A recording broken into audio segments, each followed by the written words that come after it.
I spend a lot of my free time trying to fight injustice. And sometimes it gets a little trying. I don't know if there are any of my activist people out there in the audience right now, but yes, thank you. So anybody who gets out in the streets or signs a petition or somehow speaks up, it can get difficult. You feel a little bit isolated sometimes. It can be a tough road. This is a story of one of those moments. This is called Minutes After Death.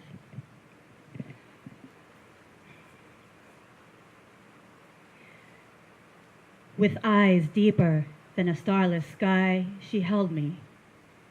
With her gaze affixed to the scars of my organs and my skin, she inquired. She said, "Tell me about this wretched land where you took your life by your own hand, where they called you unsound, unclean, and buried bits of your shredded spirit into their contaminated ground. Tell me."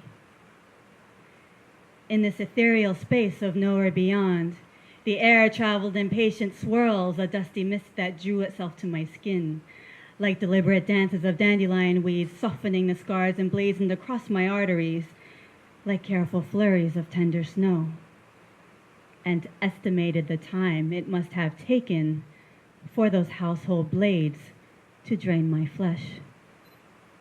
I told her, "We are given life so that we may fulfill theirs, wipe the asses of their heirs, cleanse their $1,000,000 wares. They take our taxes to pilfer the minds and bellies of our young and bright, and use them instead to buy big bombs that kill Pakistani and Yemeni civilians every night. The pennies in our pockets, snatched away to pay for torturing the imprisoned who break chains and refuse to suffer more solitary silence in dark cages for decades, our fathers' dirty secrets out of view.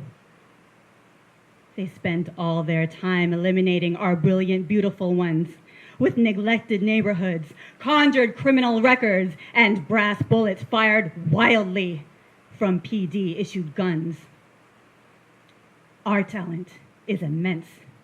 Backs bent, hands strong, skin assaulted with chemical crimes, etching their unpronounceable names into our wrinkles and lines. Minds spent keeping our lips just above the white froth of a river rapid. Ravenous, raucous, infested with the 3-letter acronyms established to run our thoughts, and with the 4-letter words they spit when we refuse to be bought. Our potential dismantled, mutilated, engineered to retrieve their treasure faster, while our creativity crumbles beneath the monster weight of their sumptuous disasters. Our patience waits for hope, unfounded, is crafted into tedium inside assembly lines, unemployment lines, and cubicles, exhausted. Our strength debilitated to maintain sanity in the face of lawless law enforcers who wield weapons of false warriors and choke the earth with cocktails of blood spilled from their targets of black and brown skin. Our virtuousness quarantined in iron cells and chambers inhumane when our truth-telling is deemed a proletariat disease, an epidemic that promises to force the masters to their knees, unless it is contained.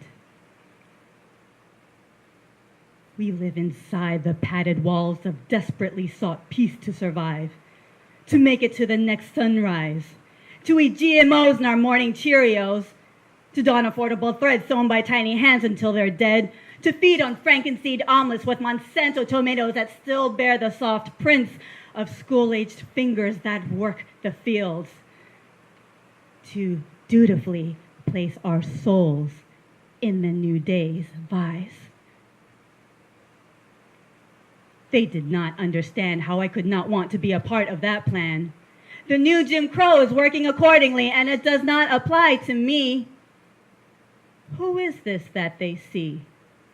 A little slant-eyed yellow girl born to shuffle through their households and fetch their English tea? Meek in voice, zero audacity. Until I strike hard to the jaw, opening their lazy eye to it all. A fancy wake-up call that resounds. Call me unruly, not your white collar coolie. Then the rains pour down, extinguishing that fire fast. ensuring I won't last, since there is no use for a servant who's got no will to serve.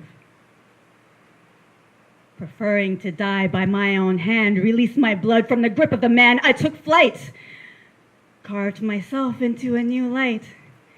Spitting upon this lunatic plight, I cut my goodbyes into the flesh and screamed, "This soul, you will starve no more."